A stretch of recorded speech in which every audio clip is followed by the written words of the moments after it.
first, I would like to invite Chris Lockyer. He's the Secretary General of Médecins Sans Frontières. He has worked in various countries, including Sudan, Somalia, and Pakistan, and has overseen operations of MSF in Afghanistan, Bangladesh, and Uganda. He is also a fellow at Yale University and the Operations Director of Action Against Hunger in New York. Also with me today is Daniela Carmela Sicela. I hope I pronounced that correctly. She's the UNHCR's representative ad interim to Turkey.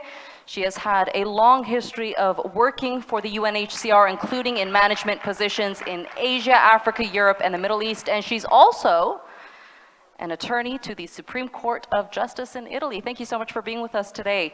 My next guest is Professor Dr. Fatma Meriç Yılmaz. She is the president of the Turkish Red Crescent.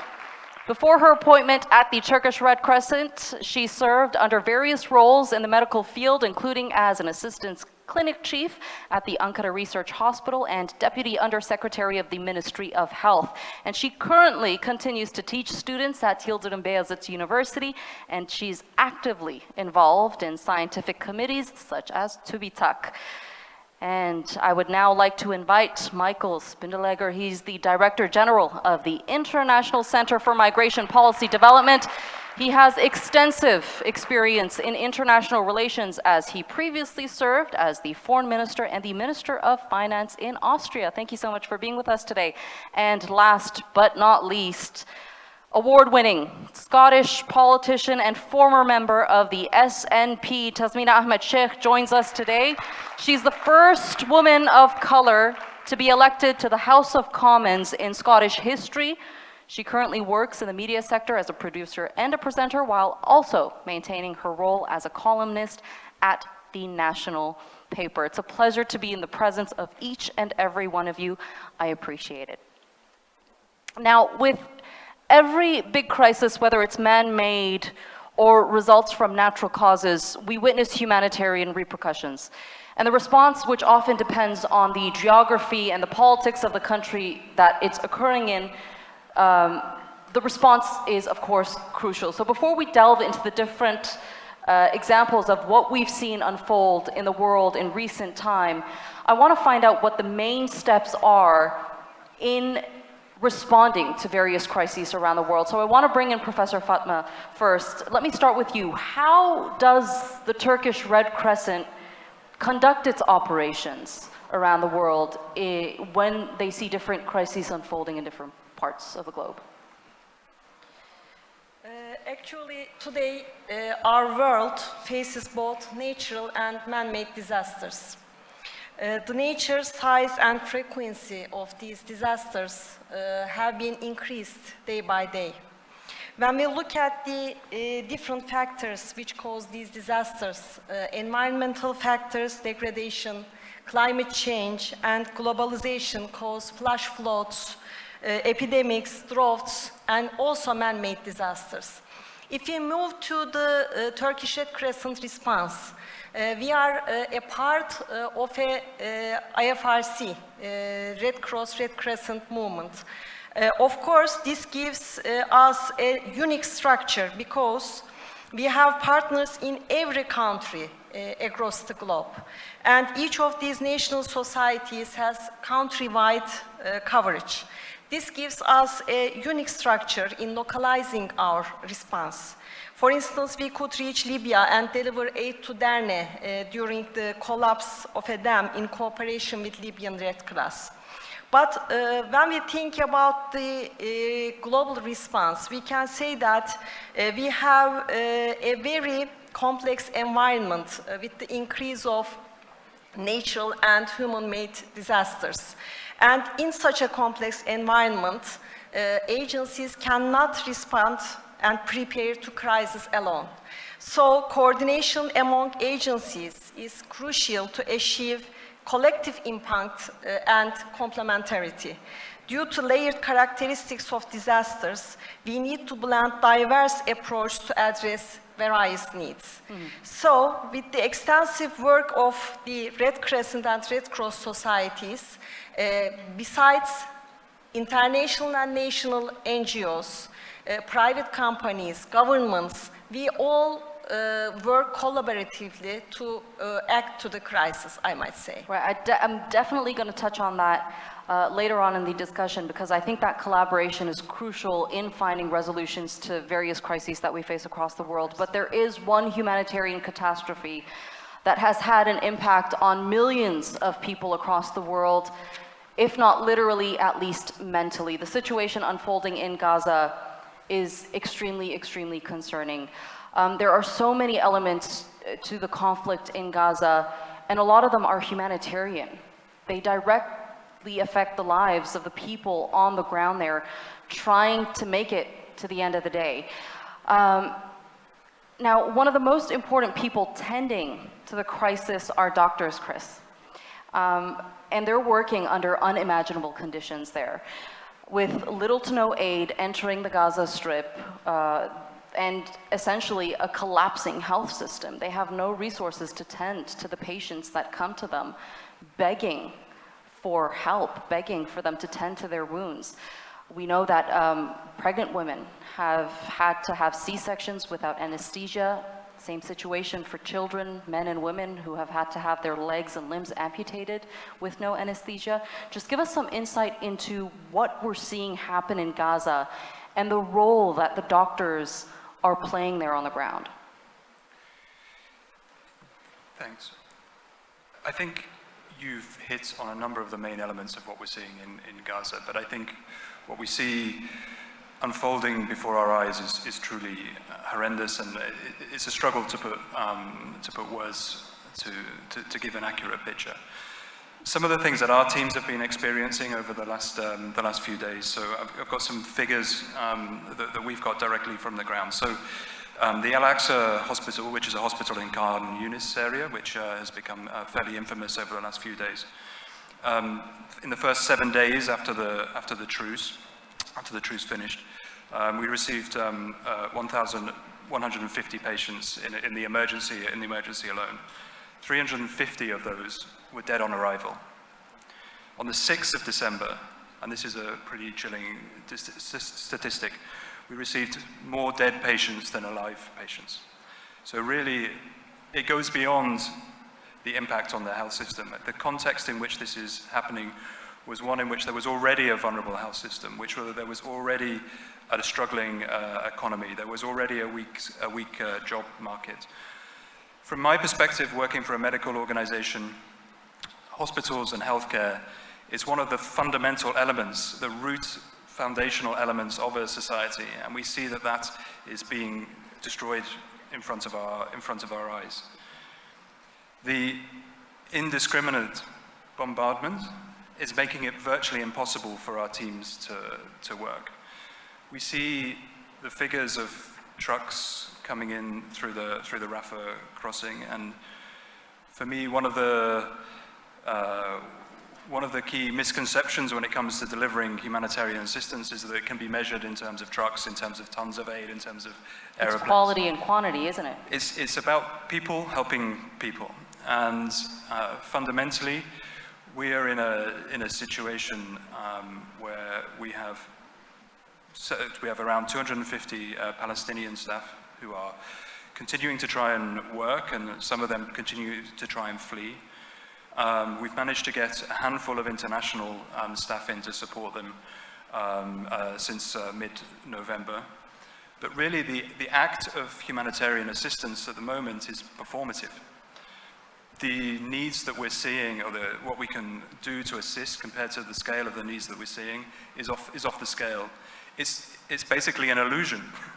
The humanitarian assistance, while I don't want to in any way undermine what our teams are doing and what many other teams in Gaza are trying to attempt, compared to the needs that we're witnessing and are worsening on a day-by-day situation, it's not getting through. Trucks are one thing, and the number of trucks, we've all seen the statistics, is minuscule compared to what was needed even before this current outbreak of the conflict.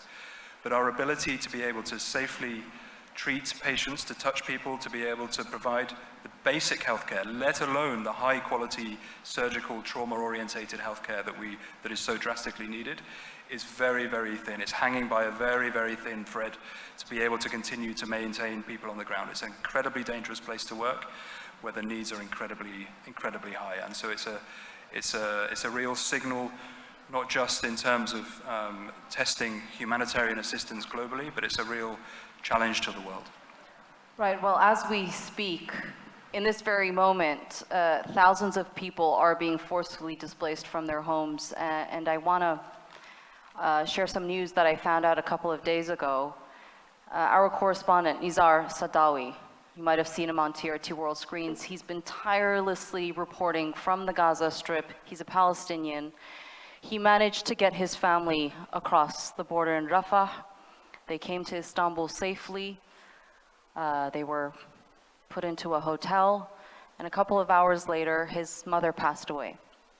And I think it was just too much for her to handle. The burden was too much for her to handle, where she, if I'm not mistaken, experienced a heart attack and passed away. So my condolences to Nizar and his family from here. I want to take the opportunity to say that from this stage, because it's a reality that not only Nizar is facing, but thousands and thousands of people. We're talking about 2.3 million people in Gaza. They're being forcefully displaced from their homes for more than one time. It's not the first time that they're being displaced. They're being pushed into the south. It's overcrowded there. There's no shelter, no food, no water. The sanitary conditions are deteriorating by the minute, leading to the increased spread of diseases. Let me bring you in, Daniela. You work for the UNHCR, because these people who are being pushed into the south, for the most part, were already internally displaced. So where do they go from here? Thank you. It's a very serious question, and we're always all together experiencing and following the news about this dramatic situation these days. And of course, Gaza is attracting the attention of all of us, as it's been Russia as well. But let's not forget that there are under 14 million people in the world at the moment that are actually displaced, forcibly displaced. And there are so many other locations that we should not forget. For instance, there's been a displaced camp who was bombed recently in Myanmar. There is a situation ongoing in Sudan. There is a lot of crisis still in Africa, in DRC. There are so many locations. UNHCR at the moment has 46 emergencies in 23 countries globally. I think we should not forget that element, because it's something that should require attention and focus from all of us.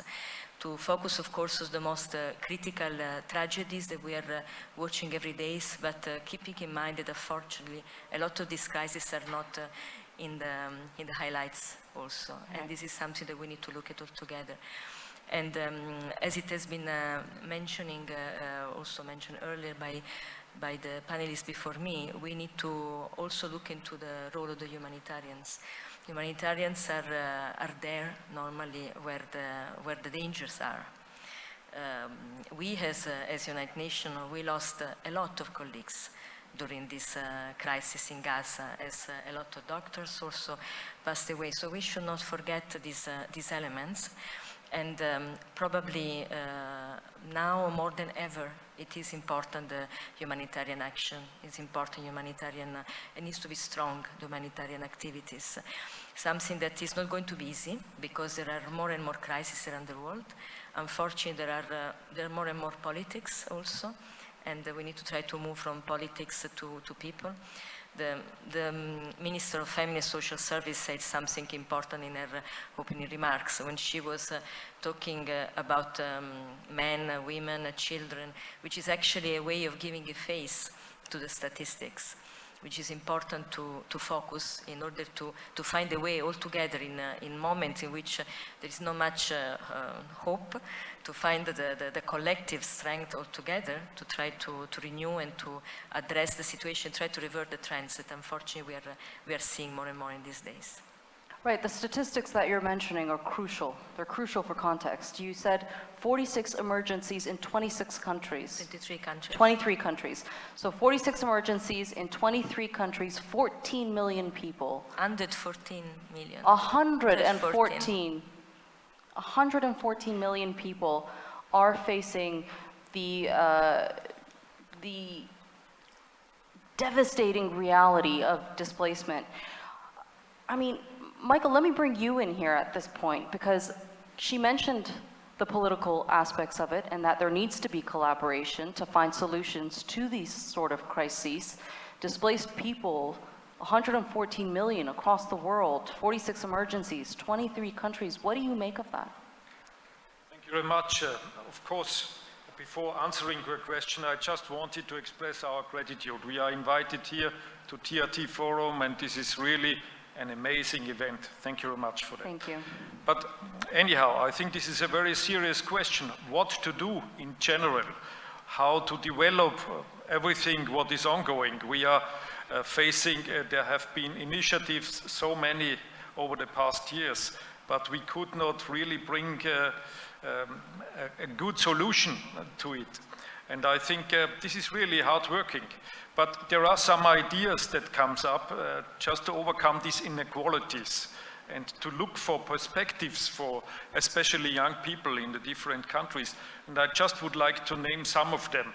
One is in migration, as we are working, to bring in the private sector much more in future.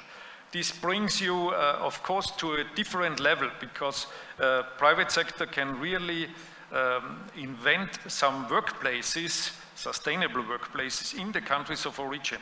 We are doing some of these projects on the African continent, and we are very much satisfied that you can see this brings real help on the ground. This changes something on the ground.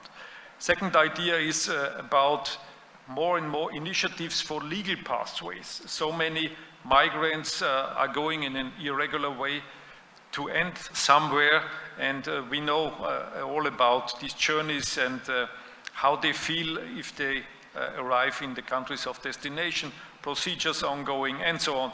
Many of them have to be returned.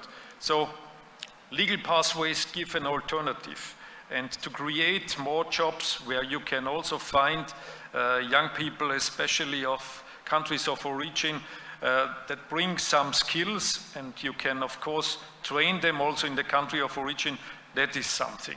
And what is really promising for me, seeing this now for so many years, many countries are now more ready for partnership along for migration routes, and I think this is really promising, because partnership is the issue where you find a common understanding of problems, and not just looking to the perspective of your own country, but also looking through the eyes of your partner. This is something that could be promising for the next years. I think we're going to see an increase in partnerships in the near future. If not willingly, they're going to have to be forced to create those partnerships, because that's where the world's leading to. I want to bring in Tasmina, because media plays a huge role in perception. The dehumanization of people of color is a reoccurring issue that we see, particularly in the West. It allows people to pass judgment, to perceive a certain group of people in a certain way. So how important is the role of the media when it comes to tackling social injustices and various crises that we're facing across the world? Thank you very much indeed. Well, I'll start on that point, because I had the privilege with the former First Minister of Scotland, Alex Salmond, attending at TRT offices yesterday and seeing a presentation by Omar Farooq Tanraverdi, your Assistant Deputy General there, relative to your coverage of what's happening in Gaza, and in fact the increased viewership you've had by virtue of the storytelling of the truth of what's happening out there. So media has an extremely important role to play. Yesterday was a sad day in the history of the world, and one that will judge United States extremely badly indeed. relative to its use of the veto, and the UK equally badly because of its abstention. I should say, because I reside in the UK, indeed in Scotland, that vote, that abstention, was not in the name of the people of the United Kingdom.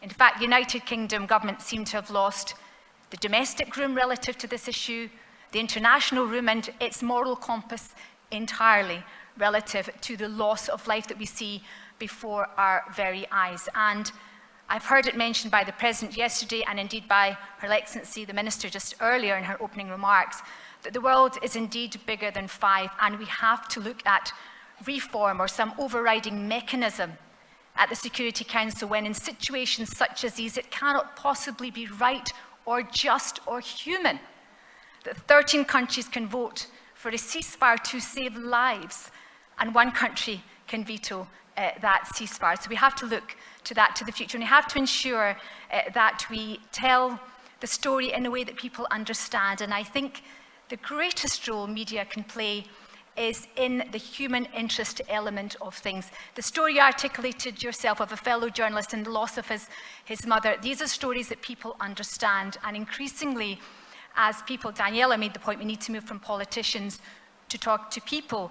I think people are increasingly drawing their information and making their own analysis of situations, and we need to empower people by providing with the information to enable them to do so. We're at a critical stage in the world, and as a mother of 4, I didn't think my children would have to witness what they are witnessing, because we promised them that these things would never happen again, and they should ensure that they should never happen again. Yet before our eyes they are, and they must stop. It's our responsibility to make them stop. So follow-up question here, because you mentioned the reaction that we're seeing out of the UK. The magnitude of protests is unprecedented. I've never seen anything like it. With the age of social media, do you think the West still controls the narrative? Well, that's a very interesting question, and why it's so interesting from the UK's perspective is that, as you so correctly say, there's mass demonstrations relative to the UK's position in Gaza, relative to the current Prime Minister's positioning. Perhaps even more interestingly, the most likely incoming Prime Minister is Sir Keir Starmer.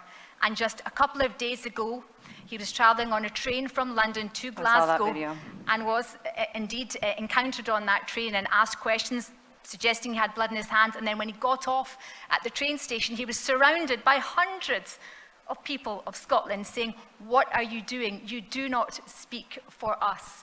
So, you know, there's a real change. I just cannot, I remain flabbergasted and astounded at the misreading of the room of the UK government, but I'm very proud Scot when I say that the Scottish Parliament voted for a ceasefire. And when we become an independent country, which we shall, we will be a keen and responsible player in foreign policy. All right, so we are racing against time here. So I want to move on to other topics of discussion. Let's talk about another crisis that our world faces today. It is man-made, but it has led to the cause of natural disasters. The climate crisis is changing the way we live in every way, shape, and form. Flash floods, drought, heat waves, fires, we've seen it all. We're really treading on a thin line here when it comes to how our lives are being altered due to how we're treating our planet. One thing that the climate crisis is going to lead to is mass displacement and the migration of people. Michael, I'm going to bring you in here again, because this would surely have a domino effect in every realm of our lives, wouldn't it? Of course, you're right. And if you have a look to countries like Bangladesh, I was there some weeks ago, and you recognize 170 million living in this country, and this is just 1 meter above the sea level. This is something where people fear for the future. But I think in general, what you can see in migration is what will happen immediately. It is displacement from the place you are living to other parts of your country. I think this will be the immediate effect that we can see, and maybe to the immediate neighborhood of these countries that are affected so much by climate change. I think this we will have to recognize, and we have to look also, as I said in the beginning, also for legal pathways for those people, starting together with the private sector in trainings in the countries of origin, just to give perspective to a certain number of citizens there, just to avoid these mass effects when it is too late. Professor Fatma, let me bring you in here because the Turkish Red Crescent is conducting recovery and humanitarian operations in various countries that have been affected by natural disasters, Pakistan being one of them in recent time, where we saw those floods that just wiped out entire neighborhoods. How much more challenging are recovery efforts becoming as these natural disasters are becoming more frequent in our daily lives? Yes, when we look at the worldwide crisis, as you already emphasized, we see both natural disasters and also man-made disasters increase our challenges we face. I might say that in this complex environment, nobody can respond to the crisis alone. So collective efforts are more important than ever. Because of that, we have to be together, hand in hand, and we have to work together to make the challenges over, I might say. Right, let me bring you in, Chris, because MSF does provide relief efforts in countries like Bangladesh. As Michael mentioned, they're facing extreme challenges resulting from natural disasters. It had its worst monsoon season recently, which led into a dengue outbreak. It's collective action that Professor Fatma says that will bring us the most effective results. How can the international community, including nations that have global influence, better support and collaborate with your organization to ensure that you're having an impactful response? I think I would pick up on the point of partnership. I think that the picture that we see in terms of the climate crisis is bigger than any one government, any one organization. Just a couple of hours ago, Professor Fatma and myself were discussing in terms of the partnership and the collaboration between our two organizations. And I think the key thing here is to get the mix right between access of local organizations as well as international organizations like myself. In particular, what we want to do is continue to develop partnerships with ministries of health around the world, but also broadening that in terms of an understanding of both the economic and the social impacts of climate change, because climate change is a driver for conflict, and conflict is a driver for climate change. And I think what we see is a bit of a toxic nexus when it comes to some of the contemporary patterns that we're seeing. So you mentioned dengue. As we see the climate and weather patterns changing, so are the patterns of vectors for communicable diseases like mosquitoes. It's not necessarily obvious in terms of the images that we see on a day-to-day basis, but the patterns of disease are changing. And an emergency medical organization such as MSF can do a certain amount in terms of response, but it is incapable of doing that without the local networks and without the partnerships and the local knowledge that we need to rely on throughout the world. Daniela, I want to bring you in because you also have experience in this field in a humanitarian response on multiple continents. You've been in Asia, Europe, Africa. What role do governments need to play with various NGOs in coming up with and implementing innovative strategies, not only to reshape the landscape of the response to the crisis, but to also ensure a more equitable and effective approach? Thank you. Maybe we need to reflect on what does it mean innovative and innovation. Maybe we can start from there, because sometimes innovation is just associated to the technology or to the specific skills of individuals who are particularly creative and so on. But probably innovation in this context that we are discussing today is more a collective responsibility of looking at, to have the courage also to look at the status quo, at the situation as it is, and trying to see how at individual level, also from all of us, from our organizations, what can be done to improve the situation. And as I was telling earlier, maybe at certain time is even more difficult and complicated and discouraging, but that's probably the most important element to do. And in this context also we should not forget that the communities that are most affected are normally the communities that are closest to the crisis. And I mean, Turkey is the largest, still now, largest refugee hosting country. Mm-hmm. We should not forget that. And there's been a huge, welcome to a large number of refugees still now.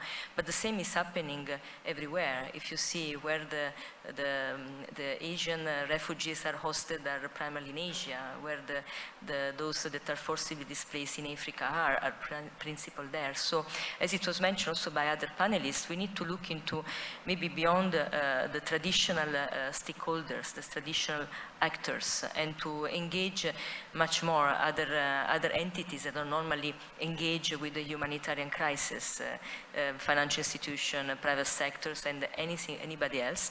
Because the challenge sometimes when politics also is a friction with the humanitarian action, it's the challenge is that we, all the humanitarian organizations, humanitarian actors, will need to go more with less. Mm-hmm. And this is also quite important in terms of challenges, and to try to find innovative way, but again through the individual analysis and improvement of the situation that is current now, to try to revert the trends. Right, and geography plays a huge role in this as well. I mean, we've heard from various African nations call out on countries that emit the most emissions, like the United States, saying that they're paying the ultimate price for the actions of the countries that do emit the most emissions. This on its own is a form of injustice, isn't it, Tasmina? Maybe one of the most damaging forms of injustice. It is indeed, and I should, again, following on from Daniella's point before I address your immediate one, say that I had the opportunity to visit Gaziantep when so many people were displaced from Syria, and Turkey should be absolutely praised for the massive effort it undertook to look after men, women and children and give dignity back to people who were displaced. And people are displaced through climate emergencies and also through war. And there is no class of refugees, yet I fear that sometimes it's considered as such. There are some perhaps refugees who are considered more worthy than others. And in terms of our policies for the future, we're facing, again, very shortly, an election in the United States of America. And immigration is a necessary follow-on from displacement. Where do people go? And it concerned me greatly, you'll recall, when President Trump, who may well return again, I'll just leave that there for a second for people to take a sharp intake of breath, when he suggested the ban on Muslims entering the United States of America. I'm very proud to have led a debate in the House of Commons suggesting that President Trump should be banned from addressing the House of Commons. And I still feel very strongly about that, and he didn't manage to make it there yet. We'll see what happens in the future. But yes, there is a responsibility upon those countries who are the greatest perpetrators, I should say, of climate injustice that's facing so many people in the world. But, you know, the UK is falling all over itself in terms of immigration policy and eating itself up at the moment. I think what we had to come back to, again, the phraseology that your president uses, the world is greater than five, a collective effort is required, a partnership is required, a passion and determination is required to make sure that humanity wins the day. Because humanity knows no nationality, creed, religion, or color. It's about saving every life, and every life is as important as the next one. Right, you mentioned the UK, and Rishi Sunak and Suella Braverman, she's now not a figure on the cabinet. However, she had very controversial plans in regards to the migrants that were making their way into the UK through illegal routes. That's another major issue we face. We've seen a spike in illegal migration with migrants making life-threatening journeys. across the Aegean or the Eastern Mediterranean, and we know that in most cases they're not welcomed with open arms. Michael, what is the ICMPD's assessment of the treatment of migrants, particularly in Europe and the US? Because we're seeing the same situation evolve along the US-Mexico border as well. It's quite right, you're describing situation. You know, there are different phenomena. I think one is if the numbers of migrants increase in such a way as we have seen sometimes, of course you lose the trust of your citizens that a state can manage this. And I think this creates then these xenophobic issues, what we have seen also in Europe, 2015 and 16. To avoid this, I think you have just to prepare also people what kind of measures you can do as a state. And I think there is a lot you can do, especially as we have been talking here. If you have an example of positive integration, if you have an example of good projects with a success at the end, because migration policy is also communication policy, then you could also convince more your citizens to follow you. And this was my experience as a politician. If you have a feeling a politician has a plan how to deal with that, that's much better. Even if you are not totally in favor of this politician, you will say, okay, but he has a plan, he knows what to do. If this is missing, then it comes to situations as we have seen 15, 16, and I hope that we will not see any more in Europe. Would you agree with that, Professor Fatma? Because I think collaboration between governments and humanitarian organizations and NGOs like the Turkish Red Crescent play a crucial role when it comes to dealing with illegal migration and legal migration for that matter. They did mention, Tasmina mentioned, the exceptional job that Turkey did with accepting the refugees that were coming to Turkey from Syria. Yeah. Actually, as a humanitarian organization, we have to look in a way that we have to be there when we are needed to be. So we do not have any chance to leave anyone behind. When we look at the refugees coming from Syria or anywhere else, there is no difference in humanitarian eye between our citizens and the refugees. When we look at the people, they have to have the access to basic needs. And especially women and children are very important for us. When we look at the communities and emergency response, it doesn't matter whether in armed conflict, natural disaster, migration, or other emergencies. The most vulnerable two groups are always women and children. We see women and children as the backbone of our response to the emergencies. Our experience and, of course, when we look at the evidence, show that the fast recovery of well-being is the #1 factor when we deal with the women and children. Therefore, we always prioritize women and children in our projects. Right. I believe that let me bring in Daniela, because you've worked on projects that promote regular migration. I want to find out a bit about that more, because I'm sure the safer routes come with a whole bunch of bureaucratic processes, obviously the political aspects to it. So just give us some insight into how those safer routes are created and how effective they are in terms of allowing asylum seekers reach safety. Well, it is important to say that often refugees, asylum seekers and migrants follow the same route. But we should never forget the reason why they move. And the reason why they move are substantially different. We talk about forcibly displaced people when we talk about refugees, asylum seekers against their will. But we also know that in this world there is also a lot of exploitation, a lot of trafficking, a lot of this intention actually to also make business, unfortunately, this situation. And I think it's very important to understand the differences of this movement in order to address it. We had some project that we did in the past from the UN Refugee Agency, not only to work for the refugees but with the refugees and look into communication particularly. I had the privilege to lead a project that was called Telling the Real Story, which is actually a project that was going to give actually back to the refugees the narrative of their story and the real story that they have, giving a face, for instance, to the story. What people talk nowadays as storytelling, if you want, but in a way to make people understanding.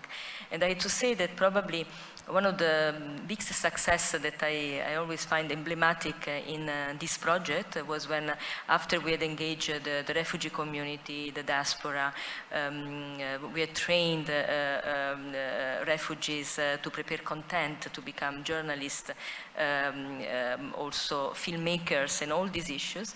I remember, I will never forget, one day we got a call in our project of someone who identified himself as a smuggler, and actually telling us that we were ruining their business because we were talking to the people, but we didn't realize that actually they are also helping people to move. And that was interesting because we were working at that time particularly with some communities in Africa where we had a lot of unaccompanied children to move irregularly.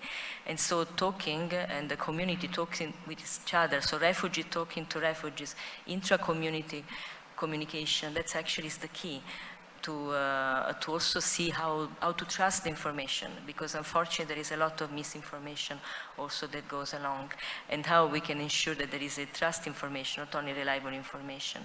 So because of this we are trying to work on what we say on the root approach, to try to intervene in the country of origin where there are issues, but also on the transit and on the asylum countries, to try to make sure that people, first of all, receive information to access protection and safety, which is the most important one, and then to work together, particularly with the authorities of the country that are hosting refugees, also those on the move, to try to find a solution.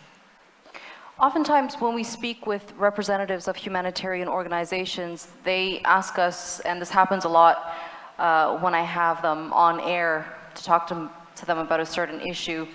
I had someone recently from the ICRC tell me, don't go too political. Let's talk about, the humanitarian aspects, what's happening on the ground, our work as a humanitarian organization. Let's not talk too much about politics. And I understand why, but they are both very intertwined with one another because one's work depends on the other. Chris, what are some challenges that organizations like yours faces when it comes to dealing with the politics of things? I think let's not be naive here. Humanitarian assistance happens because of a failure of leadership, a failure of the system, a failure of the politics. And whether we're talking the situation in Gaza or Sudan or South Sudan or Myanmar and Bangladesh, or whether we're talking failure to get together and bring solutions around the climate crisis, or whether we're talking about failure to address the criminalization of people on the move, all of these things require political solutions. The humanitarian endeavor is merely a band-aid on the problem, if that. We don't operate in a political vacuum. We have humanitarian imperatives and humanitarian positions, but we rely, and it can be from negotiations around a ceasefire in Gaza, or it can be negotiations around the movement of a convoy from carrying medical supplies from point A to B. We rely on there being political discussions and political negotiations to enable this endeavor to happen. And if we don't have political cohesion around the climate crisis, around migration, around conflicts in places like Gaza, then the humanitarian endeavor itself is going to be meaningless. Right, I see that we have only under 2 minutes left for this panel. I did mention that we're racing against time here during these sessions. Time just flies by. So I'd like to just leave it to the five of you, whoever wants to take the floor, to say one last statement before I close the session. Any one of you? I'll Go go ahead. first. Yeah, go ahead. Thank you. First of all, thank you very much indeed for the invitation. I think this is a hugely important forum. I think it's a hugely important forum for women. I would like to see, you cannot separate, as Chris says, the politics and the humanitarian effort. Politics is hugely important. The more women we can have in politics, the more positive that impact will be. My final comment will be that the world is crying out for leadership, bold, brave, strong, determined, principled leadership. If we had that, we wouldn't be where we are now. Therefore, I call upon all leaders of the world to stand up and be counted and represent your people. Speak for them, not at them or to them. Round of applause for that statement. I'm going to end this session on that statement because it was quite powerful. I'd like to thank each and every one of you for being with us here at the TRT World Forum to discuss the various challenges that we're facing in our world today. It was an absolute pleasure to speak with you and get your analysis on this very crucial issue. Michael Spinnelegger, Chris Lockyer, Professor Dr. Fatma Meriç Yılmaz, Daniela Carmela Sicella, and Tasmina Ahmed Sheikh. Thank you all once again.